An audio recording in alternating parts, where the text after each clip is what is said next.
Hello, wrestling fans, and welcome to episode 11 of Conversations with Love on the Win Column Sports Network, where you can find all your previews, reviews, and breaking news in Albertan wrestling. And coming off an absolutely outstanding event in Albertan wrestling, of course, talking about PWA's 18th anniversary show just under 2 weeks ago, I'm very, very happy to be joined on this episode of CWL by the Omen Gabriel.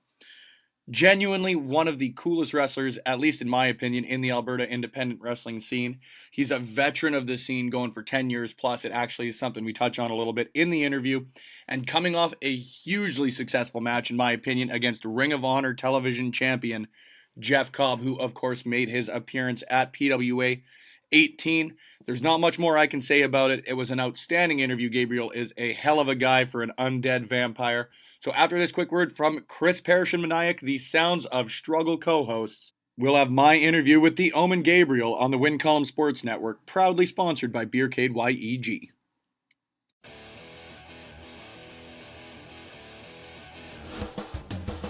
Well, this is Chris Parrish. And Maniac. And if you want to hear a podcast that's a little bit of all right, And Strugglelicious. yeah, and if you want to get involved with everything that is pro wrestling, everything that is, NHL, NFL, NBA. Nah, not really, but a little bit of that and baseball. Yeah, ball sports.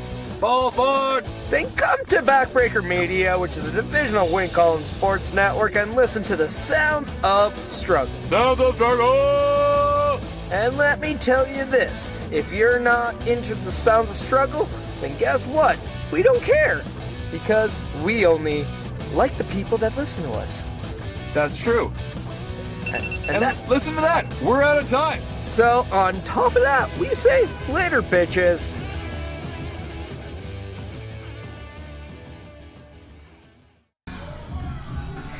Welcome to Conversations with Love on Backbreaker Media, a proud member of the Win Column Sports Network, where, of course, you can find all your previews, reviews, and breaking news from the world of wrestling, and especially the great wrestling here in Alberta. And speaking, as usual, of Albertan wrestling, we had an absolutely banger of a show last Saturday, March 23rd, the PWA 18th anniversary show, making waves not just here in Alberta, but across the entire world of independent wrestling. And I am joined by one of the stars of the PWA, one of the brightest stars to me in Alberta independent wrestling, the Omen Gabriel. Gabriel, I'm psyched to finally have you on the show. This has been a long time coming, my friend. How are you doing? Thanks for joining us on the show. I'm doing great. With that kind of build-up, I don't know if I can live up to your expectations there, Spencer. I try my best. I figure the best thing anybody can ever get is a good introduction. It's one of the biggest reasons that I'm a huge fan of introduction music. A generally great introduction as a whole. That was one of the things I wanted to start off with here is, for those who don't know you, haven't watched you wrestle before, describe yourself, because you're not just, I guess, run-of-the-mill wrestler. You are, well, you're the Omen Gabriel. Well, for those that haven't seen me wrestle, I dress like a cowboy. I come down in a donkey, and I my entrance I blow in a kazoo. Yeehaw, cowboy. No, well, in actuality, for those that haven't seen me wrestle, my character, he portrays a vampire, and to tell you the truth, like with the way the character's kind of evolved, I've always showed some history with it. The nickname's the Omen, but the actual name was Gabriel Lestat when I created the character. It's basically been one of those things where I've become the character. I've just grown with the character. It's interesting how when you go out there and wrestle, that is you. That is a part of you out there as that character. So. So you're speaking to someone who's probably immortal then.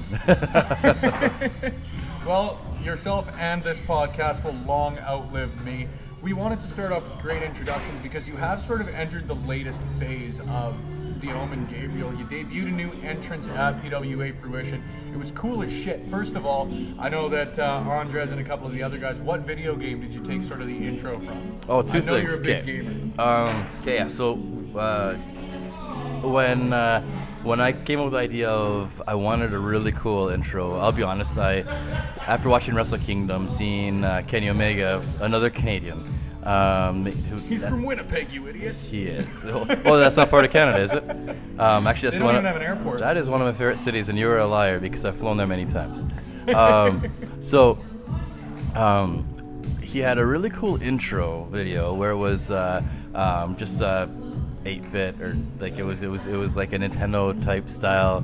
Him coming to the ring, speaking to his opponent, and that was basically it. But I thought that was the coolest thing. And me, after breaking my hand in one of my matches, it was a return after I had gone through physio and got back into shape, or as close as I could in time. So I'm like, I want to do something special. I'm like, I want an entrance video before I even come in a video, and it was. And I'm like, I want to do something different, but I kind of wanted to bite that style because I was really, really cool what he did, and no one here does anything like that. So I just want to be a little bit different while still sealing an idea. No, but I want to be the most original copy I could be. Yeah.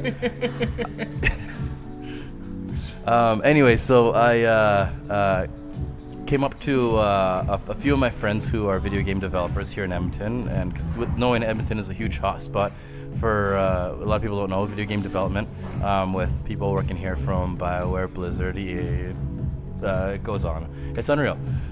So what's happening here with the video game industry is incredible.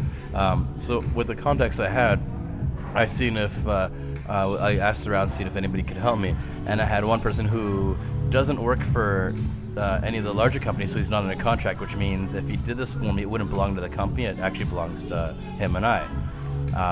So I'm like, okay, so what I want is I want to do a video game type intro where you have a start screen, and I want it to be very Castlevania.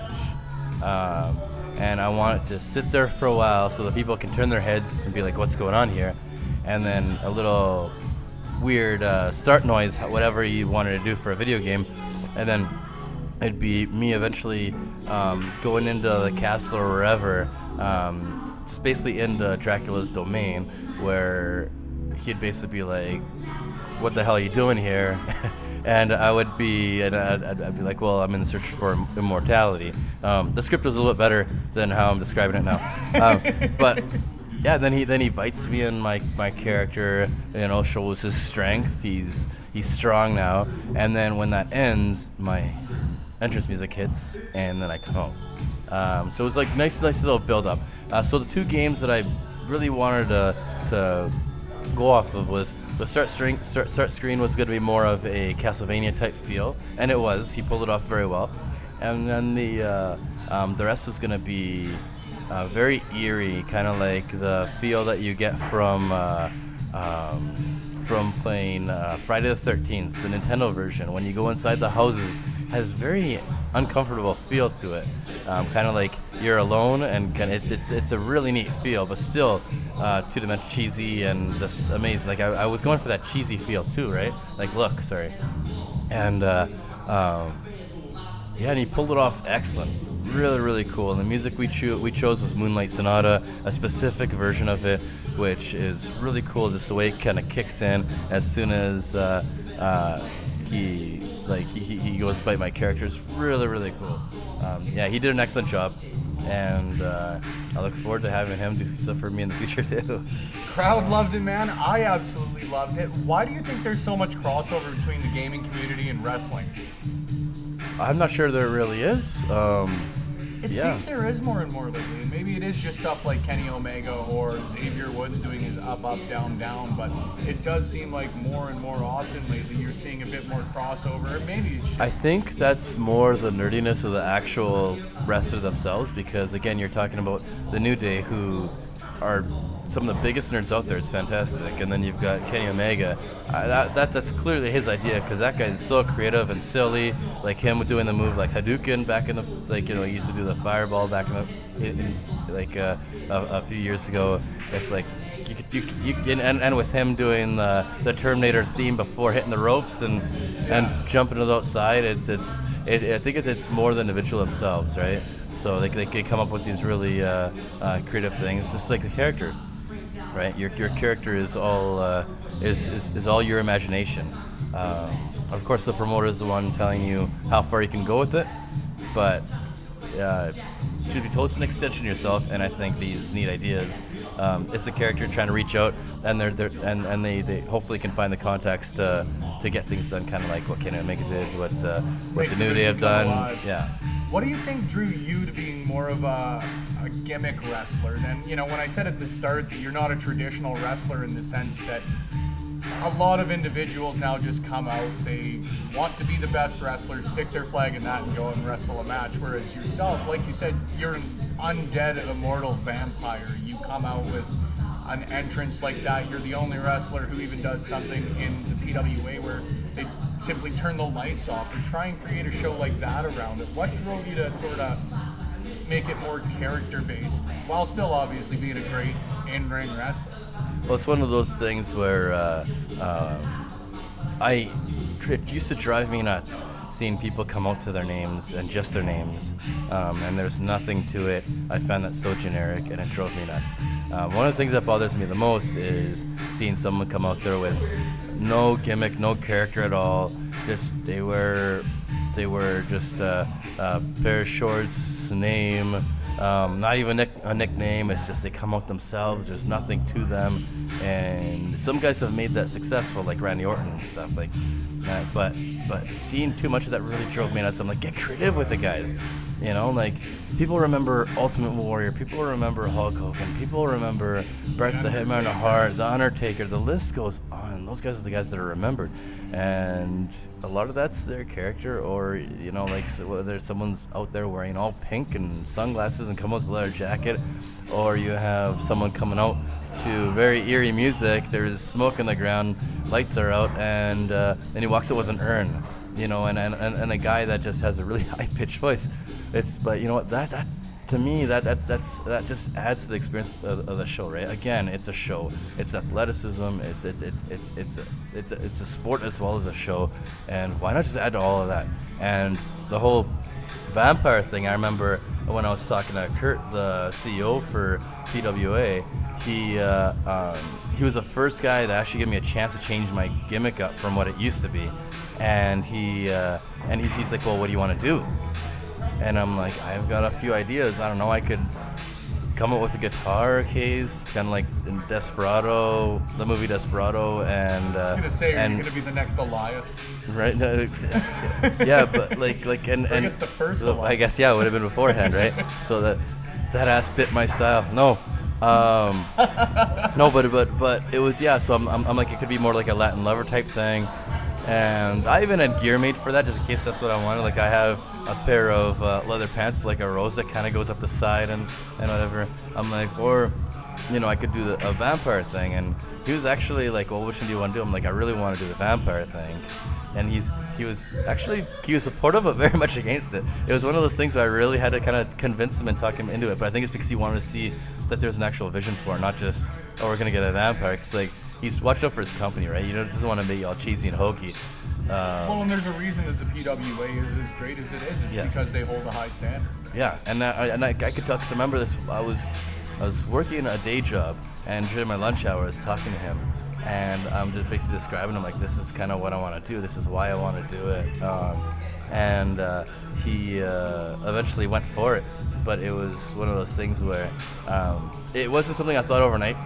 And I grew up watching horror movies and loving vampires and watching movies like Halloween. Obviously, it doesn't include vampires, but it's like I love the kind of the horror scene, right? But so my imagination towards it kind of that stuff kind of helped out with it.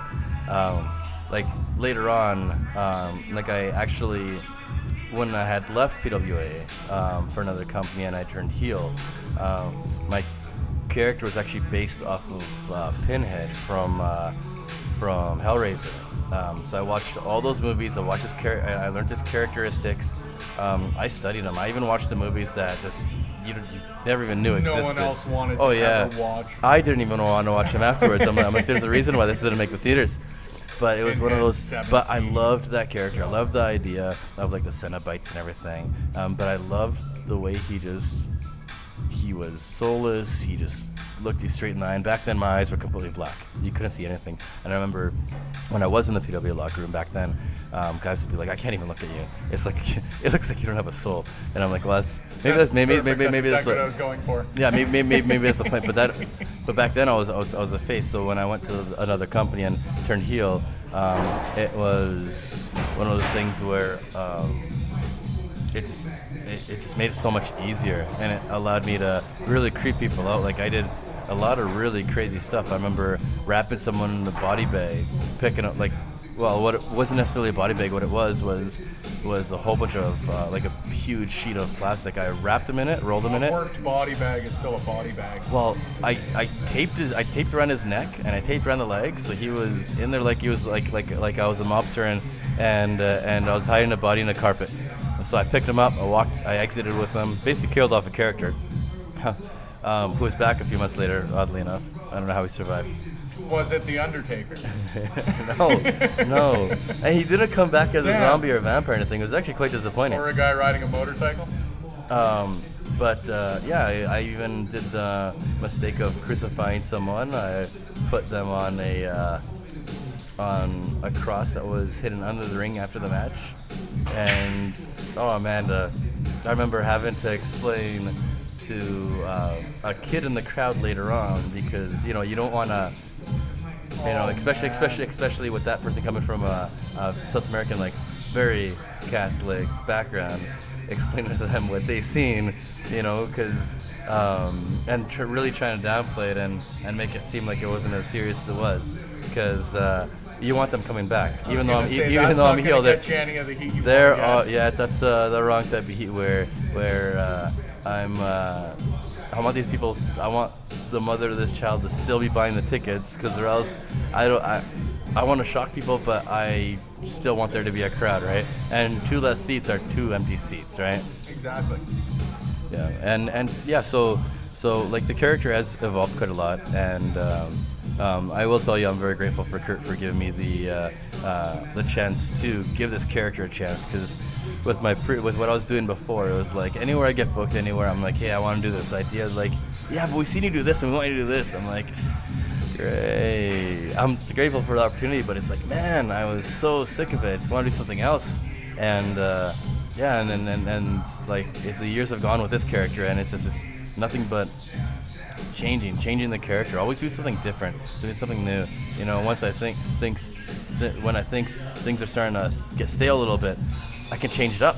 Like in my mind, I've got. It's a very Jericho approach. Like the guy is never the same character for too long. Like, doesn't it feel like an entire era since the guy was talking about the list? Yeah. It's been 2 years. Yeah. And even then, like one of my first articles I actually did for this site was, I think it was in 2015, right after he jumped Omega initially. Yes. 15 or 16, whichever year it was. And I was writing back then about how the guy was the greatest of all time. And that's before this entire last 2 years where the guy just reinforced it. And like you said, it's essential to a character that you continue to develop or continue to change, because otherwise, before you even go stale to a crowd, or maybe even stale is not the right word, but before a crowd gets tired of you, you're almost going to get tired of you, I would guess, right? That's what happened to me before. Yeah. I was doing a luchador character, and after years, I'm sick of it. I'm told, just talk to the crowd in Spanish, make them believe that you're a luchador, even though I'm saying I'm from Veracruz, Mexico, a place I've never been before in my entire life. Trying to make them buy it, but like I got creative with the pants eventually. I'm like, well, I'm just gonna let them know where my background actually is. So it's a really cool design with like the Uruguayan flag, which looks like very similar to Argentine flag, and it was really cool. Like I changed up the colors and stuff, so it wouldn't just be like the typical trying to convince people that I'm Mexican green, white, and red type colors. Yeah, not every luchador is from Mexico. Yeah. Oh, apparently they are. No, at least I was for that time being. Yeah. No, but it was one of those things where I was typecast. I was stuck as that character. That's all they wanted me to be. If I went anywhere, that's it. I would never be given any opportunities anywhere, unless it was to a crowd where nobody knew me at all, or knew, not necessarily that, but like the company was new. Like I remember this one time when I was still trying to find myself. No, I was still trying to find kind of what I wanted to do, because I wanted to get away from it, and everybody knew I wanted to get away from it for the longest time. And so we headed down to Lethbridge, and there was this company just starting up, and I'm like, this is a perfect opportunity. And they gave me a chance because they brought in some guys from Calgary and Edmonton, and they were like, yeah, just whatever you want to do, is give it a try. We trust you. And that was actually a huge thing, trust. Yeah. Sometimes it's a good thing, sometimes, especially professional wrestling, it could be the stupidest thing ever, because like, wow, I can't believe I gave you a chance. You're never coming back here. But with this, I went down there, wore the leather pants I told you before with the rose, and I'm like, the Latin lovers pants? Yeah, except I was heel, so I'm not excited, and I didn't bring a guitar case because there's only so much room in the car. And I remember heading down there, I was sick as a dog. Like, I remember, I think we pulled over a couple times because I had to puke. I felt awful, like no energy, nothing.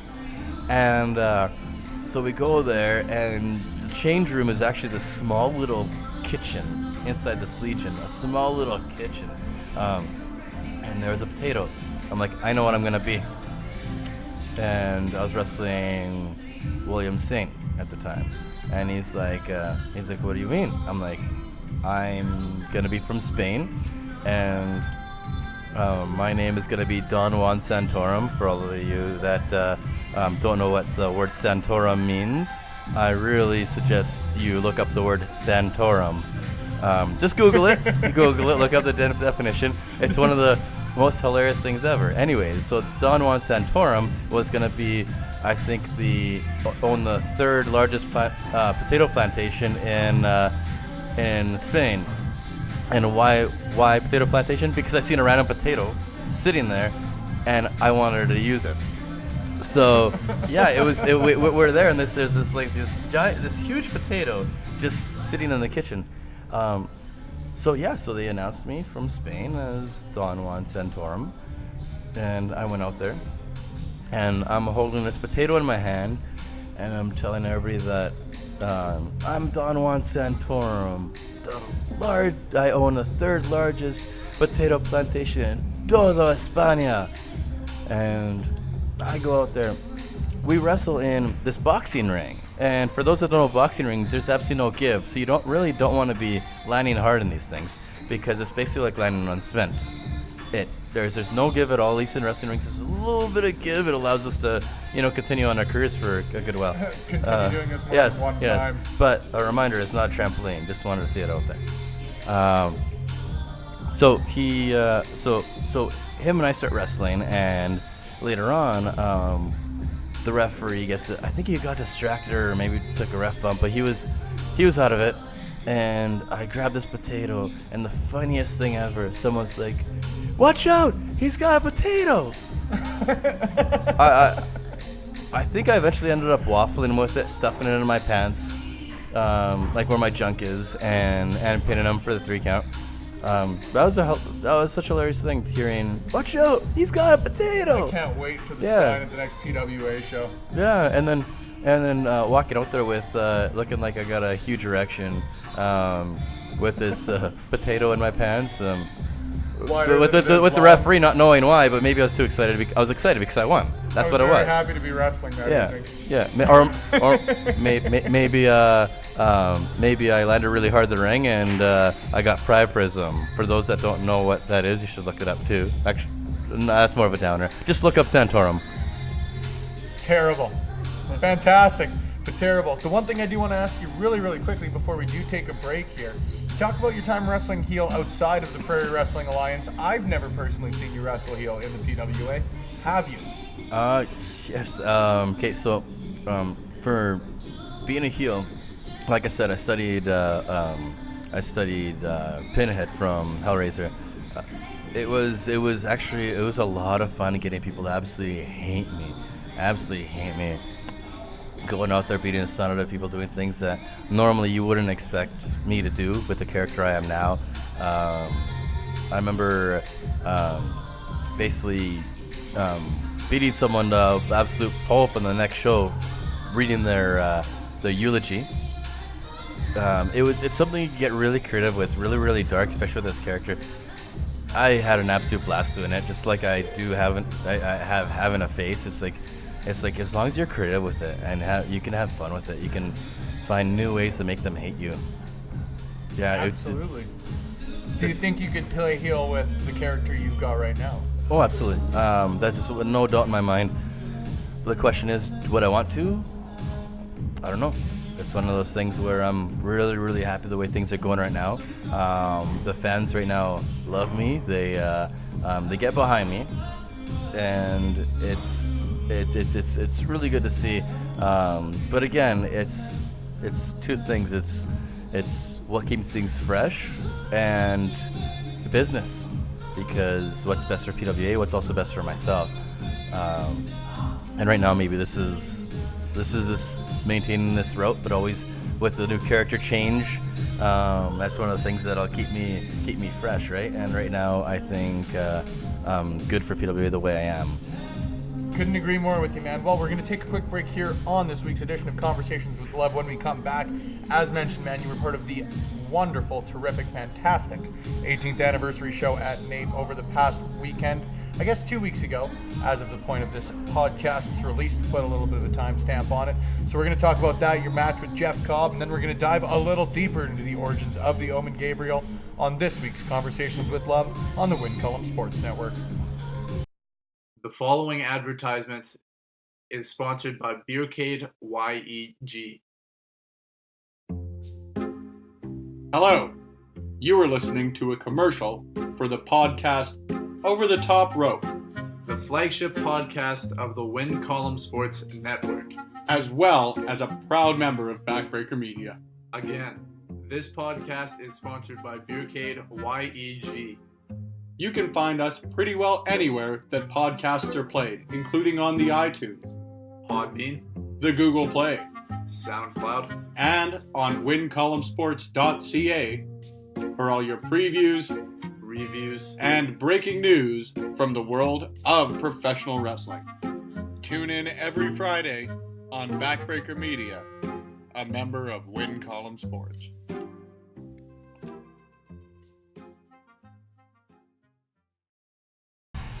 Welcome back. It is Conversations with Love on Backbreaker Media, proudly sponsored by Beercade YEG, whose music you can currently hear right now. We're here at the moment. We are going to be here on April 7th promoting this year's WrestleMania, hosting Over the Top Rope Live. Get a hold of Beercade, 105th Street, 82nd Avenue, White Avenue for those who live in Edmonton or are bad with numbers. I'm joined by Gabriel, the Omen Gabriel, on this week's edition of Conversations with Love. We chatted a little bit about your history in wrestling. We're going to get back to that in a bit, but I want to talk about the last show you were a part of here in Edmonton. Obviously, the PWA 18th anniversary was an absolute banger. First off, I guess just general thoughts on the show from a wrestler's perspective. My general thoughts on the show? General thoughts? I have not many thoughts about it, other than because, to tell you the truth, for a lot of matches, pretty much almost every show, I will not watch any matches before mine, because I just want to get in the zone and start focusing. It's one of those things where you really want to get your mindset in the match and the character, so that when you go out there, there's no distractions, nothing's on your mind. Just the entire day, you were just thinking about who you're wrestling, what you're doing, what's going on, and I truthfully think that that's one of the keys to having a really good, believable match, is just be completely focused on what's going on with you the entire day. At least that works for me. Afterwards, I was semi-main, so it was one of those things where I talked with my opponent afterwards. It's one of those things where it's how'd you think things went, and like it said, thank you very much for wrestling me and show some respect there, right? And yeah, to tell you the truth, I didn't really catch any of the main event either, because after that I geared down, and by the time I was all showered and ready to watch whatever wrestling there was, the show was done. So I guess that's one of the issues with, it's not really an issue, but that's what happens when you're later on the card.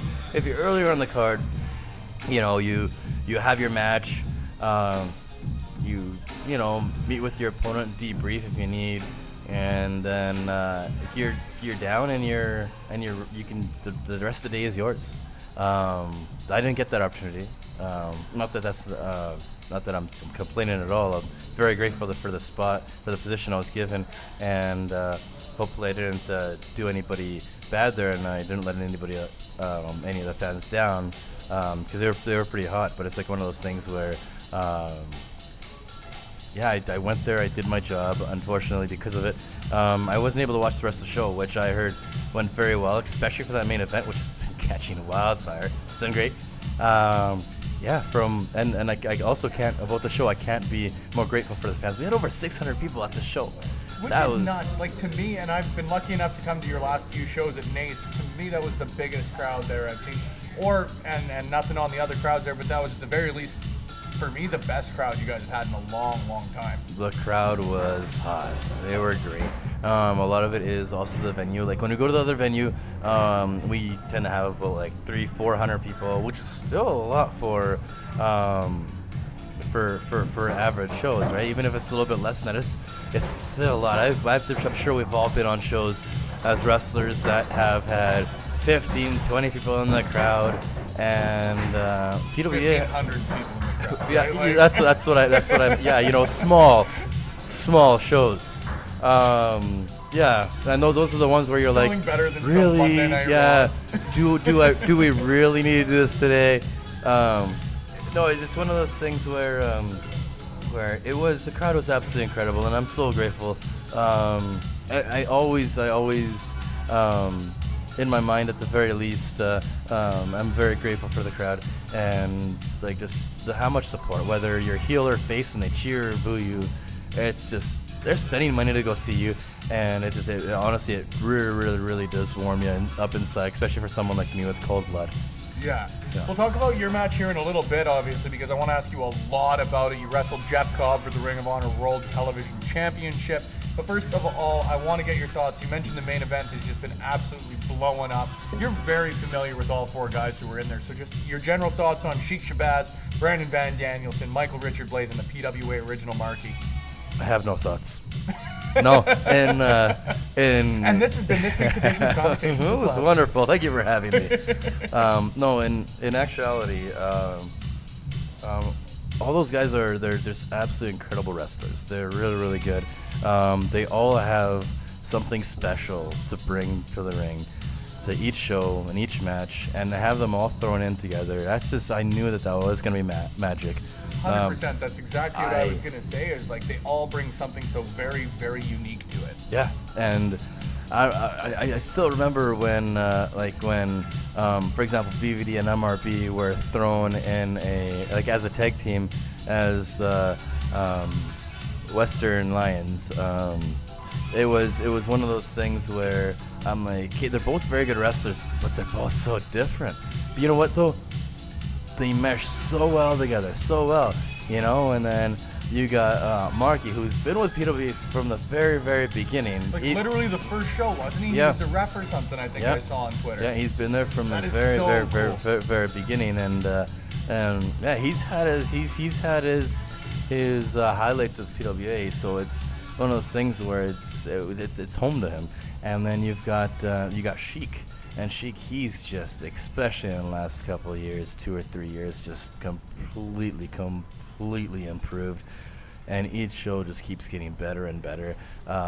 Very creative with his moves, and me personally knowing him from the feuds that I've had with him, I guess with three of the guys, because I've never had a feud with Marky, but with the other guys, like they all have something so unique to bring to the table, and like I said, to have those really makes sense why that main event has drawn so much attention around the world. It's mind blowing. It's absolutely unreal. But should be told, with the way the internet now is, this is something that nobody should be surprised about because of the talent that was in that ring. I completely agree, man. And like the reason I bring them all up is one of my favorite matches of yours was down in Calgary, September last year at the Hurricane Helm show. Was that 3 stages of hell match? I had to ask you about it, man, because not only have I never gotten to see one live, but I have never seen something genuinely like that, physically painful looking in my life. How do you prepare for a match like that? Well, let me tell you. Okay, so the match leading up to it, Kurt, our CEO from PWA, grabs the microphone, and he's like, he's like, basically asked me if I want to match with them. I said yeah, because I want to take on all 3 of them. I don't care. All 3. So it was Sheik, it was MRB, and BVD. I believe he still did, yes. And it was one of those situations where it's like I had enough of all 3 of them. I just wanted to rip their freaking heads off. And so Kurt, in front of the crowd, he's like, because I knew where he was going with this, where the idea was 3 stages of hell. He grabs the microphone and he's like, "You want them?" I'm like, "Yeah, I want them." And he's like, "Okay, you got them. He basically says the match. He's like, you're gonna be fighting them in a 3 stages of fear match." I'm like, I thought it was going to be 3 stages of hell, is what I said. I'm like, I don't know what I'm getting myself into now. Do I want to do this? Do I actually really want to do this? I had a very different idea of what was going to happen. Yeah, I've never felt fear before, but that doesn't sound fun. That doesn't sound fun. I've been to hell and back, but I've never been scared before. Do I really want to experience fear? Like who's experiencing fear? Like what's going to happen? Like I've seen Fear Factor. You know, like is that somehow going to tie in? Am I going to be eating really shitty, pardon my language, terrible food? Yeah, is he going to be there? Because I've met him before. He's a very nice individual. I'd be happy to have him referee a match of ours, but I'm confused. or commentate on your podcast while a match is going on. Exactly. But no, it was just a little funny moment, and it gives me a chuckle when I think about it. It's like, you know, you have 3 stages of hell match, which intense match. Yeah, and 3 stages of fear. It was. You know what though? The crowd still loved it. They bit into it. They loved it. Okay. So the way that match ended up working was I started off with, believe it was Sheik, Akbar, Shabazz. I think it was Sheik, BVD, MRB. That was the order. Yeah. And it worked real well, because the guy that kept interfering in my matches and kept screwing me over was Sheik. So I just wanted to get him out of the way, which actually made sense in that order. So him and I had a really good match. It was a no disqualification match, I believe.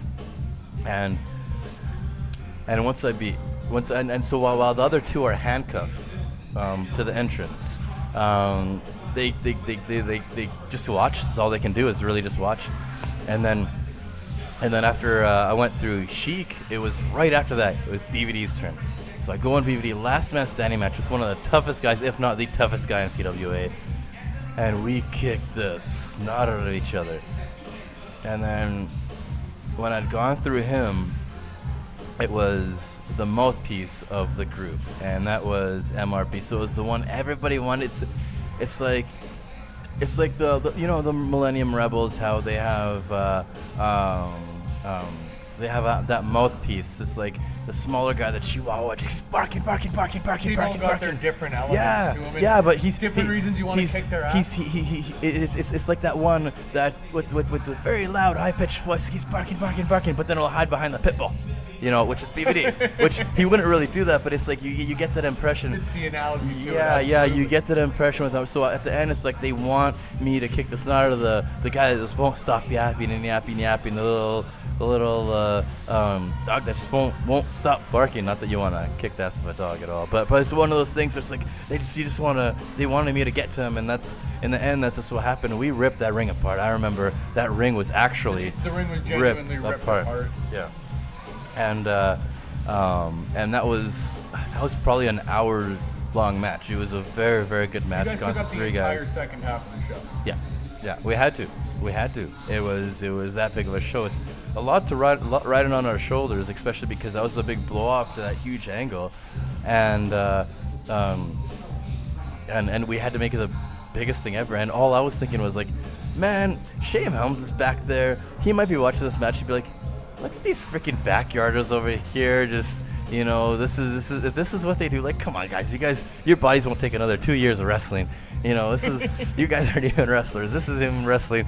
Yeah, it's jackasses. It's one of those things where it's like, oh, you freaking marks.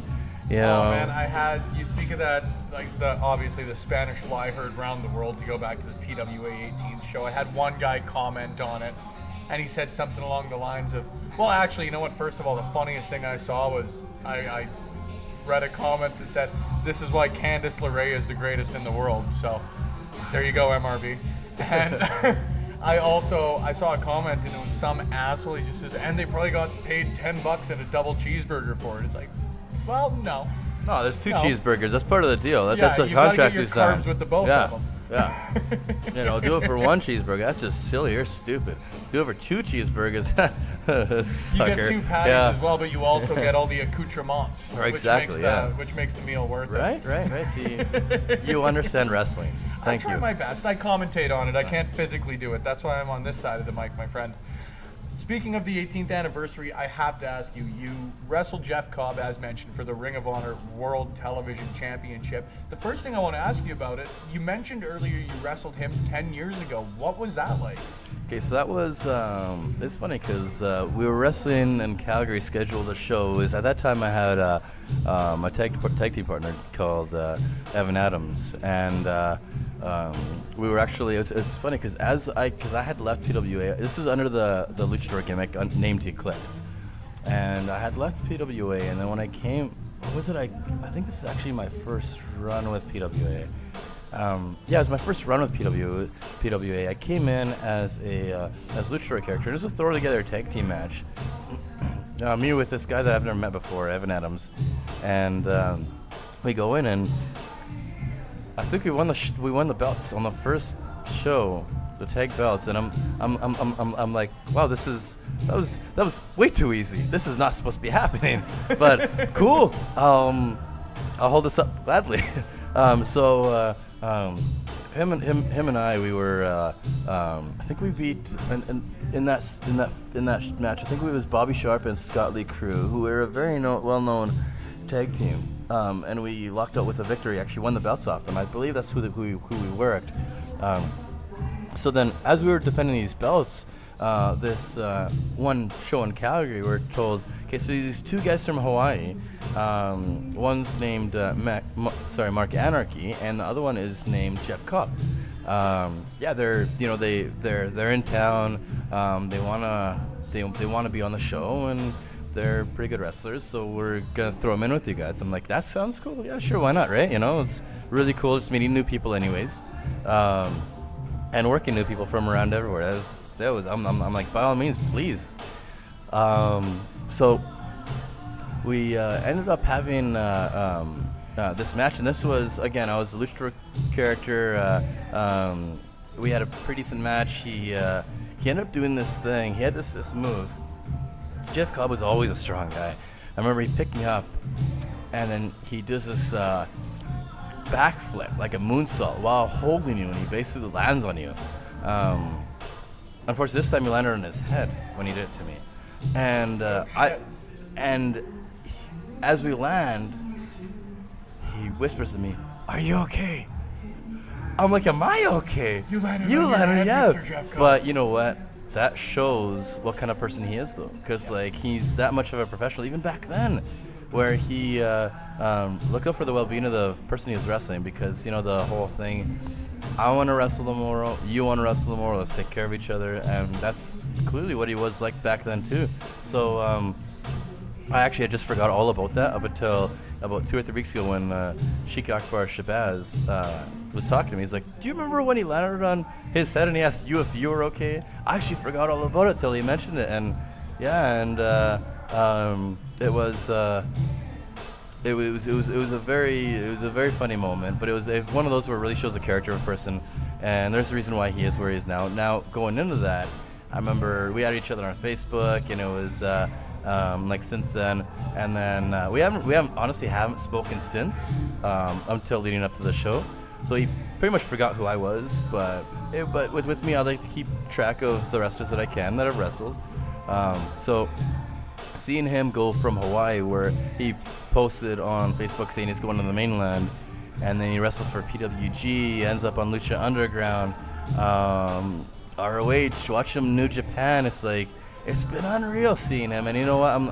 I'm never one of those to take anybody down or be like, fuck, that should be me. Pardon my language. It's one of those things where it's like, with me, it puts a smile on my face seeing someone make. Cause I'm like, yeah, you freaking deserve it. And him, it's like, he's worked so hard for everything he got, and it's like, and he continues to do so. So to see him make it that far, I remember I never knew he was in New Japan up until someone posted a video of this guy doing all these suplexes and it was in the New Japan ring, and it's like, oh, you know, I want to know who this guy is. Awesome. And then in the comment, I commented, I tagged him, Jeff in it. I'm like, this is Jeff. I actually wrestled him like years ago. Very solid dude. Like and look, he was making waves, and he continued to do so. And going into my match with him, like first like when we found out that he was going to PWA. This is years later now. With all the success he's done now, he's going to PWA. I'm like, oh, that's freaking awesome. Deep down, I was actually thinking, I hope I get to wrestle him. Yeah. I was honestly like, this is one of the guys where actually in my mind, I'm like, I really want to wrestle this guy, because it's almost full circle. Yeah, and it would have been something that if he was probably one of the only guys where it stood out like, I want to be the one to wrestle this guy. You know, like, short list. Yeah. So I ended up. Kurt ended up actually notifying me. He's like, yeah, so we're gonna get you to wrestle Jeff.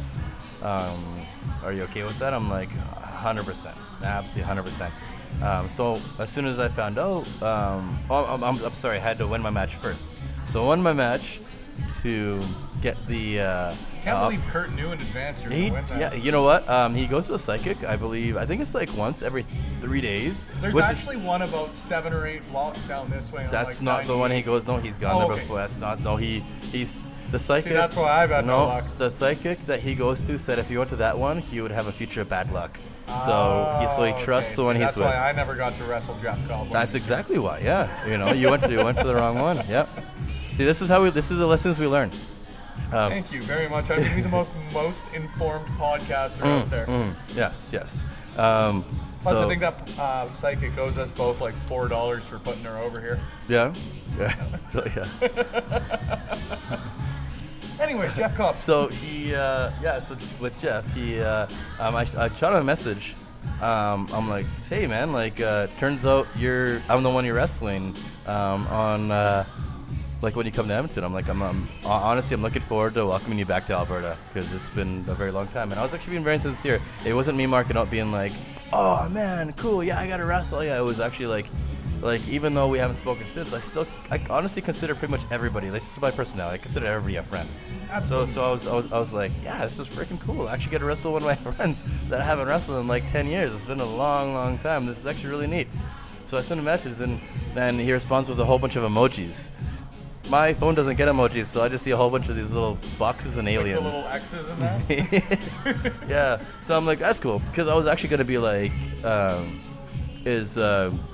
do you have anything in mind that you might want to do or whatever. Like it was me just kind of I was gonna just be like because I don't know I didn't know how he worked, right? So it was one of those things where I'm like, if you got any ideas, shoot them my way. But with the emojis, I'm like, okay, he knows I'm wrestling him, but we'll just leave it at that. I don't want to be bugging him, especially because that's when around the time where he was going to New Japan Wrestling Godo.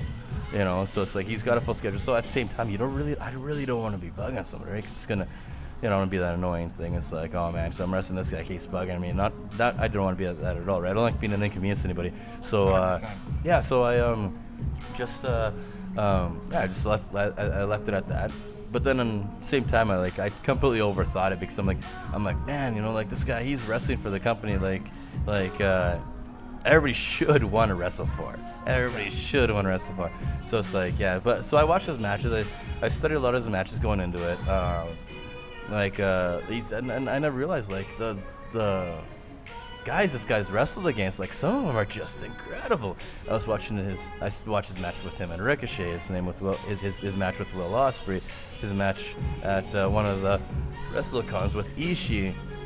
It's like this guy wrestled all these people. This is incredible. It's really, really good to see that he's done so well for himself. But it was like, I tell you the truth, I was really psyching myself up going to this. I'm like, man, because he's gonna be stronger than me, even though we're gonna be and I'm used to being one of the big men in PWA, even though it's with the whole vampire strength thing, the whole immortal superpower, supernatural gimmick. He's going to be definitely a huge test for the Omen. So with that said, he's it was going to be how am I going to play this through? He's also a former Athens Olympian as well. So it's do I try out wrestle this guy? Because that might just be stupid. When Athens Olympian is one of the lower things that people mention about your wrestling career, or not lower, but one of the last things people mention, you had a pretty good resume. Yeah, it's on the bottom of your resume. It's like, oh, by the way, I was Olympian, but I also actually shoot wrestled as well. Yeah. Oh, great. Yeah. So it was yeah. And, it's one of those really cool things, but honestly, I completely made me overthink it. I was like, because we all, all the wrestlers, they should be always watching other matches, not necessarily the opponent's matches, but other matches. It's just always, I call it doing homework. When if you don't get a chance to be in a ring, then you can learn from other sources. It's almost like studying a book, right? And then if you're writing your own book, you might have ideas for your book, right? Whether it's part of a plot or whatever. And so I wanted to find a really good story to write with this one, and yeah, so I completely overthought going into it. I studied too much, but it was one of those things where I was really looking forward to this match. Yeah. I guess the awkward sort of question with that one then is, if you were to wrestle him again, or you guys are bringing someone else that you've wrestled before in, do you prepare less for it? Do you watch less tape on them? Or I guess, how do you change your mindset a little going in so that you don't have that happen to you? Well, the reason I actually started watching his matches was what does he do? What moves does he do? Because it's been pretty much a decade since we even stepped in the ring together, since we've seen each other's faces, and that's for the first time and the last time, right?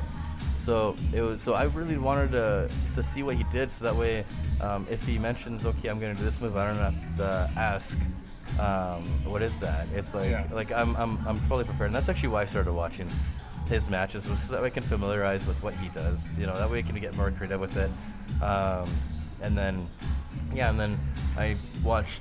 My mistake was I started watching them with really fast guys, which isn't necessarily my pace, right?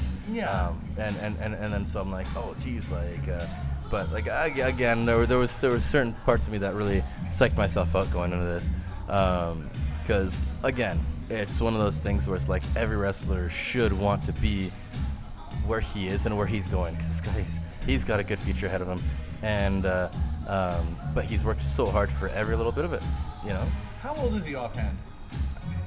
Silly question. I don't want to disclose that, just because you can always look it up. 71. I think it. Mid-70s. I don't know how you guessed it, but that's actually. I can't believe it. Yeah, he's a senior citizen. It just seems like, you look at all this young talent out there.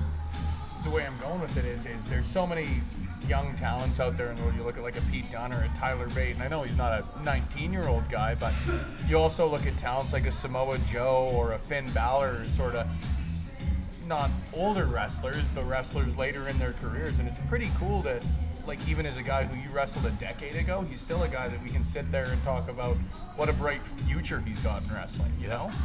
You know what, though, but a lot of guys, they, sometimes it takes a while to get noticed, especially nowadays. I remember when I first started wrestling, like, at that time, like, I never knew very much about New Japan or never really knew much about ROH. You know, I've watched a few matches and stuff, and their stuff was very, like, it was very, like, a lot of just tons of moves, and it wasn't, like, I was trained to say that, like, for every move to mean something, but you know what, but that's what got them noticed. They were different for that reason. So with that said, when I first started wrestling, it was like, oh man, like WWE was like the only company you should be going for, right? And at that time TNA, right? Because TNA still had guys like AJ Styles and stuff, and they were making like a bit of an impact with their X division. Is there a pun there? Actually, it wasn't intended, but so they. You couldn't no-sell that one. No. Back then I was told, oh, you had to be this age. They don't hire anybody older, and you had to be a minimum 6 feet tall, or else WWE will not even look at you. And I'm like, well, fuck, I'm 5'9". I'm not 6 feet tall. So right there, like, it wasn't that my dreams were crushed, but it was almost like I don't know what to do with myself. Like, I love wrestling, I want to keep moving forward, but like, it was one of those things where it's like people telling you can't do it, and I actually believed them for a while. I'm like, why would I even try to do a tryout with WWE? Because they'll just turn a blind eye to me. They won't even give me a chance, right? You know, and like, I didn't have enough confidence in myself that I probably should have. At the same time, when you're surrounded by a whole bunch of people in the world, like in your world, saying you can't make it, and they're giving you reasons for it, it becomes very discouraging, right? Even though you love what you do and you keep pushing forward and trying to, you know, improve in your, in your work. But eventually you start to believe it.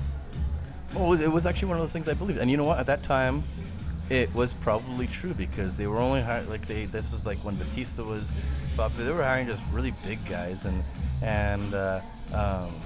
it was one of those things where you look back and you're like, that's like, the style there was, like, I can't say style, but yeah, the guys they were selecting were a lot just big guys, right? And if that's what they're looking for at that time, that's what they're looking for that time, right?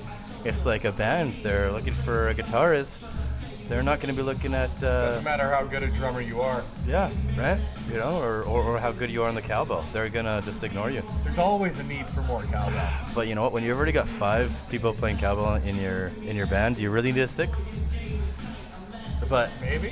Yeah. But no. But where I'm going with this, like, I was always told, like, this is what their standards are. You don't meet them, and it's not your talent. It's your like physiology. It's like your actual like height. Even that's like, it's, you know, it becomes very discouraging, and I believe them for way too long.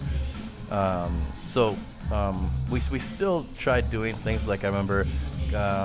Few of us went down to Eldon, Missouri to train at Heart of the Races camp for a week because it was supposed to be, you go there, you get looked at by some WWE guys as well, like a scouts from WWE, but that's more of a gimmick from what I was told going down, like, by guys that have done it before. But there's also guys from Noah, Japan, and that'd be more your goal, try to get on with them. And yeah, I was told the WWE guys, they're just there for a money grab, and that was actually when I went down there. I went down there, and, like, going into it, we're supposed to actually train with Bret Hart, and we're supposed to train with, I think it was Ric Flair, as well as I think it was Bret Hart. both pretty good And wrestlers. yeah. So like they're supposed to be they're supposed to be a training seminar with those two, and then it turned out Ric Flair was launching a lottery in another state, so he couldn't go. So they replaced it was so then it was Bret Hart and Steamboat. I think that's how it was. But yeah, so it's Bret Hart and Steamboat. I'm like, that's cool. Very, very cool. You can learn so much from these guys. You know, like even if the WWE side isn't, which Ricky Steamboat was representing, isn't even looking for anybody, then you can still pick his brain. He's one of the, It's worth the investment outside of that. Yeah, and then Bret Hart, that was my idol growing up. Like I grew up, like he was such an icon to me. He was basically like he was that hero, you know. He's to me how DC fans see Superman. He was my Superman growing up, right? Like I remember being. It's an excellent comparison. Yeah, and yeah, he was Superman. So I remember when we went down there. The No Japan guys were great. Marufuji was down there. There's another guy called Aoki, and then the guy that kind of was responsible for the No Japan group going down there. His name was Ken, Master Ken, I think it was. A very, very, very nice guy. But then at Harley Race's camp, there's some of the guys training people there, like Bobby Fish was there. It was super, super cool. So he's watching, he's giving feedback, so we were there for an entire week. And so Harley Race is watching too, yeah, it was really cool. So they split up the camp into two groups, the new guys and then the experienced wrestlers. So that way you don't, like the new guys can pick the brains of people and learn a lot to advance their art, and then the advanced guys won't be held back by those guys learning the basics. So we ended up training for a week over there, and one of the days the Japanese guys take over, and they kick your butt. They do, but that's their intentions. They're putting you through a lot of pain, rigorous exercises, like I'd imagine like they would at their dojo over there. They're basically like, we're not here to play. Yeah. We're here to make you basically like scream in pain. And this isn't supposed to be fun. Almost. No. This is like we take this seriously, and if you don't take this seriously, you don't belong here. And it was awesome. It was super cool. It was great. I think we all loved every moment of it. At least the guys I was down with. And then there was one day where WWE is there, and that's the day Ricky Steamboat's there. And the way he basically had it was he watched your match, and he basically gives you feedback, and he basically tells you, he gives you guidelines. This is what we want you to follow when you're out there, and I'll give you feedback. And that was really cool. And Brett unfortunately couldn't make the training, but he was there for the show, because there was a show afterwards for the talent, and so he was there. So it was again, it's still really cool at least having him there, right? But it's one of those things where, man, I was really looking forward to training with him, because Bret frickin' Hart, right? I grew up absolutely loving him, watching him wrestle Owen in the steel cage. That's such a good angle. And then, him being Yokozuna, like freaking awesome. I still remember being a kid and having on cable that scrambled channel where if you need to buy the pay-per-view, or else you can just hear the audio and it's scrambled, so you can't actually see it. It's nothing but like wiggly lines, and just listening to the WrestleMania where he ended up losing against Yokozuna. But it's like one of those things where it's like I was that much of a fan. Like I'd follow this guy to the ends of the earth and back, right? Yeah, and it was really, really, really cool experience. Like a few of the guys that were there down with us were Amy Henning, Kurt Henning's daughter, was training there. Big Van Vader was actually there. He was watching our matches. He was there with his son, who was training to wrestle. We had Murdoch. I forget what his name or his first name is. He had a short stint in WWE for a bit. And of course, Harley Race, Bobby Fish, of course, Marufuji, which is an unreal Japanese wrestler. But then also, which was one of our Canadian friends, was actually Michael Elgin. And we've done a few pay-per-views in Winnipeg together and stuff, and an awesome dude. And I remember when we were out there, the Canadians were the ones bringing everybody together. We would we'd all get together afterwards. Like, what are you guys doing afterwards? Because a lot of guys that do the training, then after the training, everybody kind of just do their own thing. But like with us, it's like, no, we're going to this little restaurant to eat, and then we're going to then like one of the nights is like we want to go out. Like no one's gonna get shit faced or anything like that, but we just want to go out and have a good time. It's more just a bonding moment, right? A social thing. Yeah, and yeah, oh yeah, Mike Elgin was right there with us. It was I was down there with my former tag partner Kamikaze. I was there with Bobby Sharp, Danny Duggan.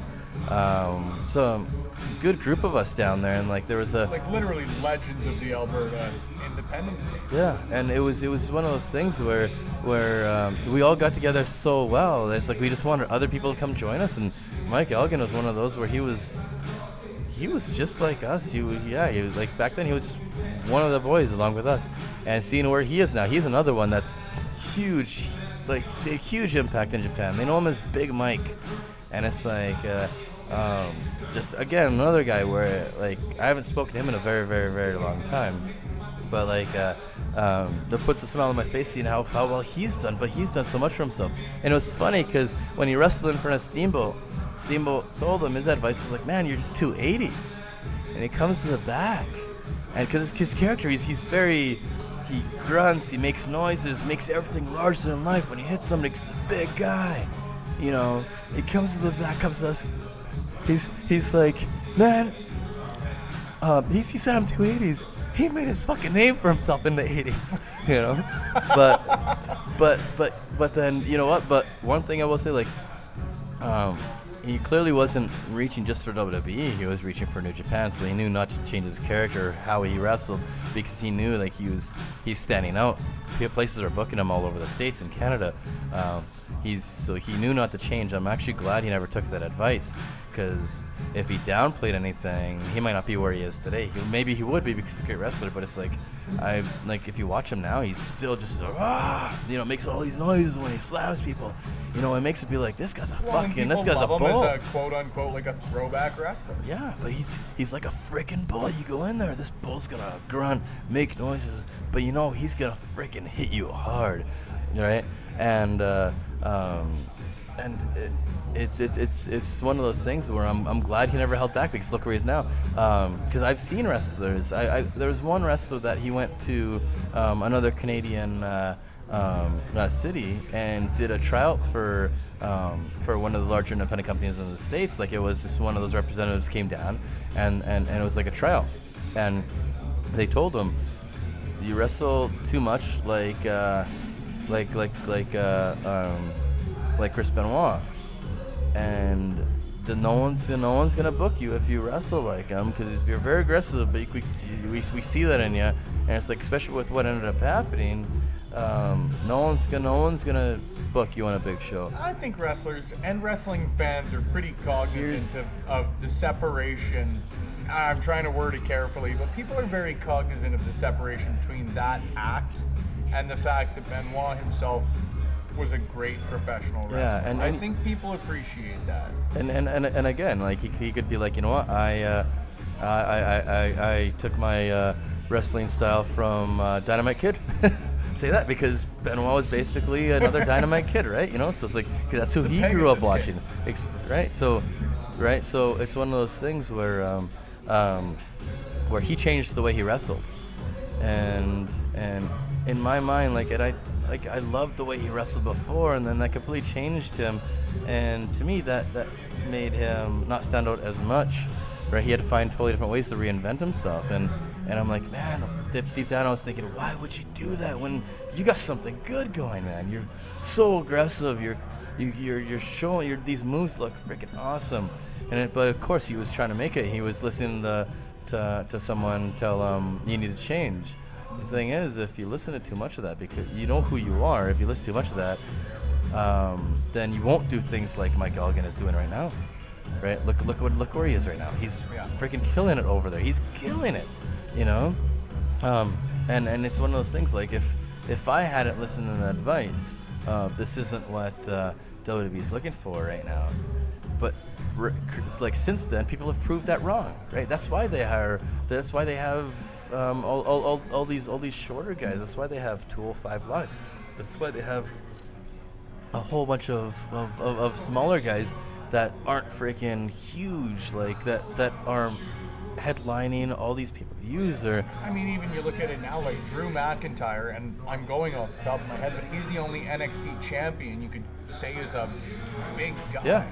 Sure. Samoa Joe arguably as well, but none of them really represent like the monsters or like a Hulk Hogan, like just right. a jacked, picturesque guy. You know what I mean? If I hadn't taken their advice or basically their opinion, I probably would have gone to a few of the tryouts, and whether or not got signed, I'm not saying I would, but I would have learned something from it, right? And hopefully came back home with like, this is what I need to work on, because they, if they send me like a report card telling me this is what you're good at, this is what you need to work on, this is what we like about you, whatever it is, that's what you learn from it, you advance from it, right? You don't let that crush you either. I've seen people go there and they do their tryout, get sent back, and then they're like, okay, I'm done, never made it. It's like, yeah, I was not supposed to get a critique during this, and I don't know what to do now. But it's like, oh man, I went down there expecting me to sign. Well, yeah, man, like so did everybody else. Go back, give it another go. And I've seen there's at least 2 wrestlers that stand out to me that, of course, I'm not going to name, but it's like, man, they had so much talent. They could have made it. They would have just not given up after 1 or 2 tries over there. And why just set your eyes over there? You're there's so many places around the world that you could at least be trying. It's like we had Taya Valkyrie, who was with PWA, went over to Mexico and made a huge name for herself in AAA. She was on the first PWA card. She was on the first independent show I ever went and saw. Right, and so she went to Mexico making it for herself. You got guys that like have gone all over. Some of them like got signed in PWA to WWE, but a lot of them, like I remember Rick Victor from the Ascension. We knew him as APOC. Him and we used to do pay-per-views in Winnipeg for a guy named Mike Davidson, who's honestly, that guy tried so hard to just get everything going over there. Like, there's such big shows. It's a shame that the city of Winnipeg just never bit into them, and every one of those shows should have been sold out. Every one of them should have been sold out, because he's bringing guys like Billy Gunn, Tajiri, the list goes on. Even bring in like Larry Zbyszko and Daivari, and it was one of those things where this is such a huge show. Every one of these shows should be sold out, no question. But it's one of those things where the city, like, they just didn't bite, and it's unfortunate, because again, like, those were huge shows. You can probably look them up. It's WFX, Wrestling Fan Experience is what it stood for, and like the incredible shows, and you learn so much from the guys in the back. Like with us, like one of the agents backstage was Billy Gunn, and just the feedback that he'd be giving you, the direction he'd be giving you, just absolutely unreal. It's priceless. It absolutely is priceless. But yeah, so APOC was one of the guys we'd ride down with. Kamikaze being another, I'm not sure, I think it was Bobby Sharp, the one that would, the young lion Bobby Sharp would be the one that came down with us too, I believe. And riding down, like, APOC would tell me how, because he wrestles for OVW, which at that time was them and Deep South, where John Cena came from, were the 2 developmental camps for WWE, where basically they'd be grooming the guys, and WWE would be like, hey, we like this guy, we like this guy. Like the proto NXT. Yeah, exactly, right? Like the farm leagues almost, right? Yep. So what ended up happening was he told me, he's like, yeah, man, like eventually, like, his contract was up and he was done, but he was still trying to go back. And I remember him telling me he's about him meeting with I'm not sure who it was for representatives from WWE, but they were like, yeah, you know what, we just want you to cut your hair, get rid of your facial hair, and you know, like that might do it. So he did that, and 'cause he changed his whole look. And then he goes back, and they're like, you know, we kind of actually like the way you were before. And he stood up for himself. He's like, that's bullshit. I got rid of the I got cut my hair. I got rid of my facial hair changed everything to have to change that's what you wanted. And you know what? And they gave him a chance. And in NXT, he was one of the most dominant tag teams. He was involved in one of the most dominant tag teams. As far as I remember, they're still the longest reigning tag team champions in NXT history, which is nuts considering the people who've gone through there. And well deserved. Completely agree, man. This is how good of a guy that is. This is why, like, again, like, it's one of those things that puts a smile on my face seeing like when he got signed. We went down there, and it was it was a tag team tournament, and my Kamikaze and myself, who was my tag partner Kamikaze, we were known as the Brothers in Flight. We would and it was against Kevin Thorne, who was a vampire character, as well as APOC, and ringside was Gangrel. And APOC had no problem with being the one pinned in the match. And like, to me, I'm like, that's absolutely unreal. That says so much about this guy. It's because he knows, like, this for like, someone has to get pinned. And he's one of those where, like, he sees, like, whatever's best for business, but at the same time, it's like, I want to make these guys shine. I do. And like, and just riding up and down the road with these guys it was so cool picking his brain too, and listening to his stories, and of like, even like the Undertaker going down when they were training, and like giving them advice, and you know, just it's like really cool stuff. So yeah, it was really cool to see when he got signed to WWE, and then seeing what that tag team did in NXT. Just unreal. It's very cool, man. The last one I've got for you before we close out this week's edition of Conversations with Love. You've mentioned WWE a couple of times and the goal of going there, but I know you and I have also talked about New Japan or a promotion along those lines also being the goal. So what would be next, or what's the ultimate goal for the Omen Gabriel?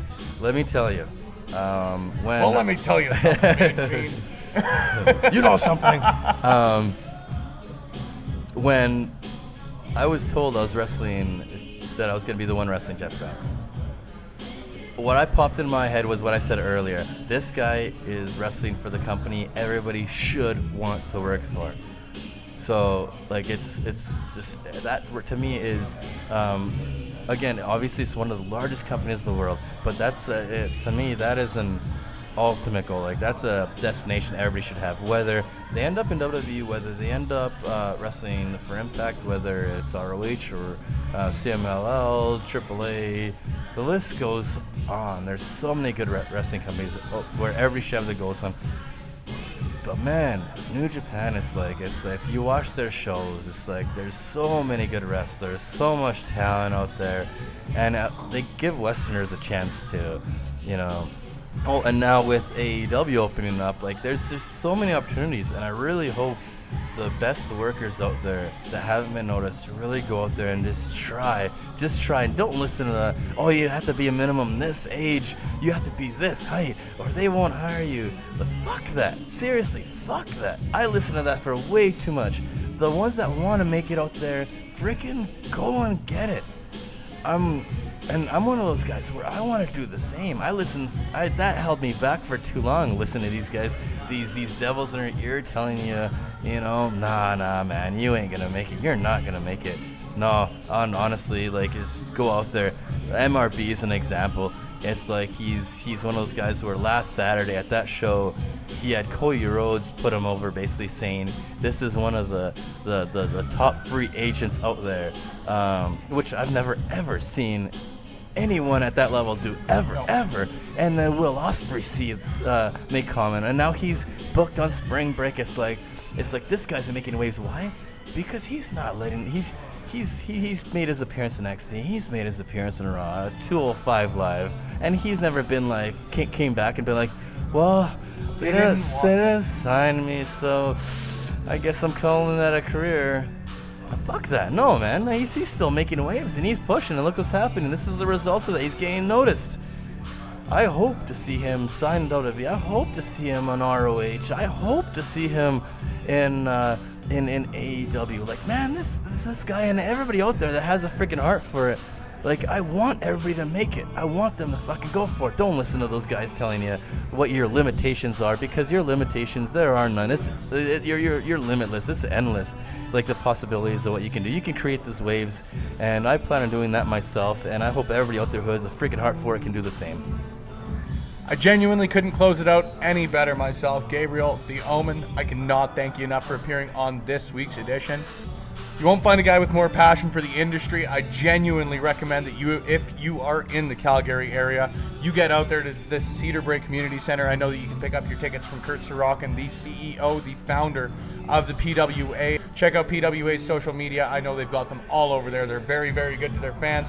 They're very, very good to their sponsors. And obviously, as judging by the Omen Gabriel's interview here today, they're very, very good to their podcasting fans. You know, such as myself. Gabriel, once again, I want to thank the Omen for appearing on this week's edition. Don't forget, friends, you can tune into Backbreaker Media on the Win Column Sports Network prior to every WWE pay-per-view. The Brothers of Discussion are at Beercade YEG, live and in the flesh. Come say hi. We're hosting Over the Top Rope live prior to each and every show. If you want to be on it, you're more than welcome to. Just buy the guys a beer. It's $4 food for select menu items. The Brothers of Discussion will see you there on the Backbreaker Media Network, a proud member of the Win Column Sports Network.